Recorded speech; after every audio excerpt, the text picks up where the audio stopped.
Hello friends, welcome back my YouTube channel biology science. आज हम आप लोगों को जैव प्रौद्योगिकी अथवा बायोटेक्नोलॉजी के बारे में बताएंगे। तो पूरी जानकारी के लिए मेरा पूरा वीडियो अंत तक ध्यान से देखिए, और यदि अभी तक हमारे चैनल को सब्सक्राइब ना किया हो तो सब्सक्राइब जरूर कर लीजिए। चलिए शुरू करते हैं। तो जैव प्रौद्योगिकी को अंग्रेजी में बायोटेक्नोलॉजी कहा जाता है, और बायोटेक्नोलॉजी शब्द दो शब्दों से मिलकर बना हुआ है, बायोलॉजी और टेक्नोलॉजी, अर्थात जैविक कारकों अथवा उनके घटकों के उपयोग द्वारा लाभदायक उत्पादों को औद्योगिक स्तर पर प्राप्त करना ही जैव प्रौद्योगिकी है। अथवा जैव प्रौद्योगिकी की परिभाषा होगी संपूर्ण जीवों द्वारा उत्पन्न पदार्थों या जैव प्रक्रियाओं के औद्योगिक स्तर पर उपयोग को ही जैव प्रौद्योगिकी कहा जाता है। अथवा इस परिभाषा को और सरल भाषा में लिखना चाहें तो सूक्ष्म जीवों में, जैसे सूक्ष्म जीव कौन कौन से होंगे, जीवाणु, शैवाल, कवक। तो सूक्ष्म जीवों जैसे जीवाणु, शैवाल, कवक तथा पादप और जंतु कोशिकाओं, कोशिकांगों अथवा ऊतकों आदि में से किसी भी जीवित तंत्र को मानव समाज के लिए उपयोगी उत्पादों को औद्योगिक स्तर पर प्राप्त करने की प्रक्रिया को ही जैव प्रौद्योगिकी अथवा बायोटेक्नोलॉजी कहा जाता है। तो कुल मिलाकर हम कह सकते हैं कि जैव प्रौद्योगिकी में ऐसे तकनीकी प्रक्रियाएं हैं जिनके द्वारा हम न केवल डीएनए में हेर फेर कर सकते हैं, बल्कि सजीवों का भी किसी विशेष प्रयोजन हेतु उपयोग कर सकते हैं। जैव प्रौद्योगिकी के अंतर्गत विशेष प्रकार से लाभदायक जीवधारियों का निर्माण किया जाता है। तो अब आप लोगों को जैव प्रौद्योगिकी क्या है अच्छी तरह से समझ में आ गई होगी। चलिए अब जैव प्रौद्योगिकी की उपयोगिता जान लेते हैं, या यूटिलिटी ऑफ बायोटेक्नोलॉजी अथवा एप्लीकेशन ऑफ बायोटेक्नोलॉजी के बारे में समझ लेते हैं। जैव प्रौद्योगिकी का पहला उपयोग है कृषि क्षेत्र में। जैव प्रौद्योगिकी अनुसंधान द्वारा पौधों की अनेक कृषि योग्य किस्में तैयार करके इनकी पोषण क्षमता व उत्पादन में वृद्धि की गई है। तो इनमें से कौन कौन से हैं आपको बता देते हैं। पहला है रोग रहित एवं रोग प्रतिरोधक पौधों का उत्पादन करना। अर्थात रोग रहित का मतलब है ऐसे पौधे तैयार किए जाते हैं जिनमें रोग ना लगे, स्वस्थ हों, हेल्दी हों। और रोग प्रतिरोधक का मतलब है रोगों से लड़ने की क्षमता हो। अर्थात जैव प्रौद्योगिकी के द्वारा ऐसे पौधों का उत्पादन किया जाता है जिन पर रोगों का कोई असर नहीं होता है और उनमें रोगों से लड़ने की क्षमता भी होती है, यानी हेल्दी पौधे तैयार किए जाते हैं। फिर अगला है कीट, कवक, विपरीत मृदा अवस्थाओं, सूखा, शाकनाशी की प्रतिरोधक उत्परिवर्ती किस्में तैयार करना। मतलब कीटों से बचने वाली प्रजातियां तैयार की जाती हैं, कवक से प्रतिरोधी जातियां उत्पन्न की जाती हैं जो खराब मिट्टी में भी पैदावार अच्छी दें या उगाई जा सकें, यानी ऊसर भूमि में भी अच्छी पैदावार हो सके, ऐसी प्रजातियों को विकसित किया जाता है जैव प्रौद्योगिकी के माध्यम से। ऐसे ही सूखा होने पर, यानी सूखा को सहन करने वाले पौधों की जातियां उत्पन्न की जाती हैं, अच्छी उपज देने वाली, उनका उत्पादन अच्छा हो, ये सारा कुछ जैव प्रौद्योगिकी के द्वारा ही किया जाता है या इसका ही उपयोग होता है।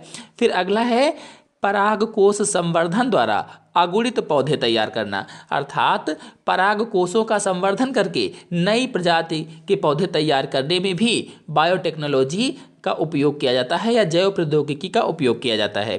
फिर अगला है भूमि व पौधों में नाइट्रोजन स्थिरीकरण को बढ़ाना। तो भूमि और पौधों में बताया गया है कि नाइट्रोजन स्थिरीकरण क्रिया को बढ़ाता है, यानी जैव प्रौद्योगिकी के माध्यम से भूमि में नाइट्रोजन का फिक्सेशन किया जाता है या पौधों में नाइट्रोजन के स्थिरीकरण को बढ़ाया जाता है। आपको यहीं पर बताते चलें कि नाइट्रोजन स्थिरीकरण करने वाला जीवाणु राइजोबियम, एजोटोबैक्टर आदि बहुत सारे जीवाणु होते हैं। और फिर अगला है पौधों में पोषण क्षमता बढ़ाना। तो पौधों में पोषण क्षमता को बढ़ाने में भी जैव प्रौद्योगिकी का उपयोग किया जाता है। और जब अच्छा पोषण होगा तो पौधे स्वस्थ रहेंगे और पैदावार भी अच्छी होगी, यानी पोषण अच्छा होने पर, न्यूट्रिशंस अच्छा होने पर पौधे स्वस्थ होंगे, बढ़िया होंगे, इसलिए पैदावार भी अच्छी होगी। तो कुल मिलाकर कृषि क्षेत्र में जैव प्रौद्योगिकी के माध्यम से पौधों की ऐसी किस्में तैयार की जाती हैं जिनको उगाने में खाद का कम प्रयोग करना पड़ता है, रसायनों का कम प्रयोग करना पड़ता है और उत्पादन बहुत अच्छा होता है। और ऐसी ही नई पादप जातियों का विकास किया जा रहा है जो रोगों से बची रहेंगी और उन पर ऊसर भूमि का या सूखे का या कोहरे का कोई भी असर नहीं होगा, या कहा जाए तो उनमें इन सबको को सहन करने की क्षमता होगी। इसी प्रकार फसलों को नष्ट करने वाले कीड़ों के लिए भी पीड़कनाशी प्रतिरोधी फसलें तैयार की गई हैं, जिससे आदमी इन पीड़कनाशी से होने वाले नुकसान से बच जाता है या होने वाला नुकसान नहीं होता है। तो ये हुआ कृषि क्षेत्र में किस तरह से जैव प्रौद्योगिकी उपयोगी है। चलिए अब आते हैं दूसरे पर, औद्योगिक क्षेत्र में अर्थात इन इंडस्ट्रियल सेक्टर में किस तरह से जैव प्रौद्योगिकी उपयोगी है। तो जैव प्रौद्योगिकी ने मानव जीवन के कल्याण के लिए विभिन्न पदार्थों व रसायनों के उत्पादों को भी पैदा करके औद्योगिक क्रांति ला दी है। तो पहला इसमें से है औद्योगिक सूक्ष्मजीवी उत्पाद जैसे प्रतिजैविक, यानी औद्योगिक स्तर पर सूक्ष्मजीवों से प्रतिजैविक तैयार करने में भी जैव प्रौद्योगिकी या बायोटेक्नोलॉजी उपयोगी है। कुल मिलाकर कहा जाए तो अनेक प्रकार के सूक्ष्मजीवों से अनेकों प्रतिजैविक या एंटीबायोटिक बनाई जाती हैं, जैसे कवक से पेनिसिलिन बनाई जाती थी, अलेक्जेंडर फ्लेमिंग ने इसकी खोज की थी। कुल मिलाकर के औद्योगिक क्षेत्र में पहला हुआ प्रतिजैविक तैयार करने में। फिर दूसरा है किण्वन उत्पाद में, यानी शराब आदि बनाने में भी बायोटेक्नोलॉजी का प्रयोग किया जाता है। विशेष प्रकार की शराबें बनाने में, अच्छी से अच्छी शराबें बनाने में, अल्कोहल को बनाने में भी जैव प्रौद्योगिकी का प्रयोग किया जाता है। फिर अगला है सूक्ष्मजीवी जीवभार बायोमास बढ़ाना, अर्थात सूक्ष्मजीवी जीवभार को बढ़ाने के लिए भी बायोटेक्नोलॉजी का उपयोग किया जाता है। इसी प्रकार एंजाइम व प्रोटीन निर्माण में, यानी एंजाइम बनाने में और प्रोटीन के निर्माण में भी जैव प्रौद्योगिकी या बायोटेक्नोलॉजी का उपयोग किया जाता है। एंजाइम्स और प्रोटीन निर्माण के बाद आपको बता दें कि मानव प्रोटीन्स किस तरह से जैव प्रौद्योगिकी के द्वारा उपयोगी है। तो इंटरफेरान पहला है। इंटरफेरान का उपयोग विषाणु संक्रमण, यानी विषाणु से होने वाले जो संक्रमण होते हैं, उनसे होने वाले जो रोग होते हैं, और कैंसर के उपचार में उपयोगी होता है। इस तरह से दूसरा है मानव वृद्धि हार्मोन या सोमैटोट्रोपिन हार्मोन भी इसको कहा जाता है, या केवल ग्रोथ हार्मोन भी आप कह सकते हैं। तो पीयूष ग्रंथि द्वारा उत्पन्न बौनेपन को ठीक करने के लिए इसका प्रयोग किया जाता है। इसी तरह से इंसुलिन जो है ये मधुमेह रोग या डायबिटीज रोग में प्रयोग किया जाता है। फिर अगला है रिलैक्शन। तो रिलैक्शन सरल प्रसव हेतु, यानी आसानी से बच्चा पैदा हो जाए, इसके लिए किया जाता है। फिर अगला है ट्यूमर नेक्रोसिस कारक, एक कैंसर के उपचार में किया जाता है।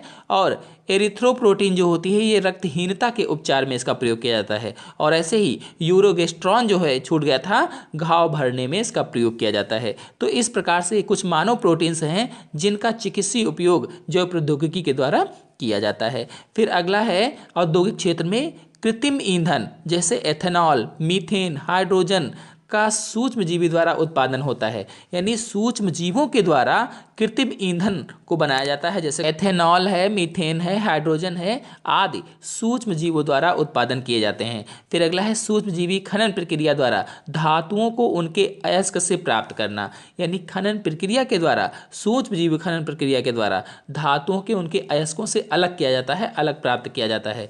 फिर नेक्स्ट है औद्योगिक क्षेत्र में सोमैटोस्टेटिन उत्पादन में। तो यह जीवाणु कोशिका में कृत्रिम तरीके से बनाया हुआ प्रथम मानव वृद्धि हार्मोन है, यानी इसको जीवाणु कोशिका के अंतर्गत बनाया गया है। किसके द्वारा? जैव प्रौद्योगिकी के द्वारा।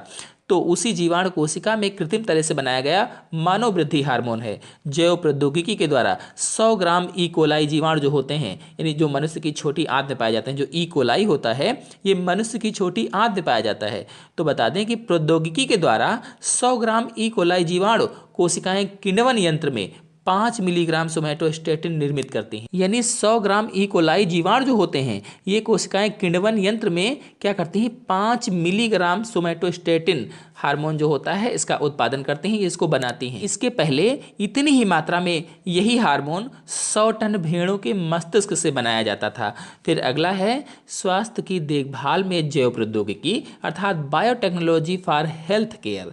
तो लक्षणों के आधार पर रोग निदान एवं रोगों के उपचार करने में जैव प्रौद्योगिकी का विशेष योगदान रहा है। कौन कौन से? जैसे टीका उत्पादन, यानी वैक्सीन को बनाने में, टीके को बनाने में भी जैव प्रौद्योगिकी या बायोटेक्नोलॉजी का विशेष योगदान रहा है। फिर दूसरा है स्टेरॉइड हार्मोन का उत्पादन। जो स्टेरॉइड हार्मोन होता है, अगर आप लोग हार्मोन के बारे में नहीं जानते हैं तो मेरे चैनल में फुल वीडियो अपलोडेड हैं, अलग अलग भी हैं और एक फुल में है जिसमें सारे हार्मोन आपको मिल जाएंगे, तो वहाँ से आप देख सकते हैं। तो स्टेरॉइड हार्मोन का उत्पादन करने में भी जैव प्रौद्योगिकी का उपयोग किया जाता है। ऐसे ही गर्भ पूर्व रोग की जानकारी भी जैव प्रौद्योगिकी में उपयोगी होती है, यानी जैव प्रौद्योगिकी के द्वारा इसको किया जाता है गर्भ पूर्व रोग की जानकारी, गर्भ से पहले जो रोग हो जाते हैं उनकी जानकारी करने के लिए।